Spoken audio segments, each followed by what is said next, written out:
অবস্থা? কি খবর তোর? কিরে বন্ধু, এতদিন পরে মনে করলি কিতে ঠেকে গেলি আবার? আরে বন্ধু কইস নি, টিয়া হইলে বেটা সিনেমিনি খেলে আমার 500 টাকা দে। এখন যদি তোরে 500 টাকা দি তাইলে দিবি কবে? বন্ধু তুই আমার বিশ্বাস করস না? আরে বন্ধু কালকে নিয়ে নিস, সমস্যা কি? আমার দেনা 500 টাকা আজকে একদম প্রচুর মানে ঠেয়ে পড়ে গেছি, দে। এই কথা তো তুই গেল মাসেও বলছিলি, দে আগে গেল মাসের টাকাটা দে।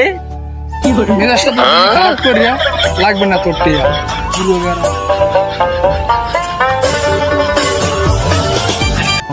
যা যা, দুদিন কি আমি ব্যাংক খুললে বইছি, তুই আবি আর কিস্তি নিবি, দেওয়ার কোনো নাম নাই। তোর বাড়িতে কি আমি কিস্তি টাকার মতন চামুনি, যা তোর টাকা লাগবে না।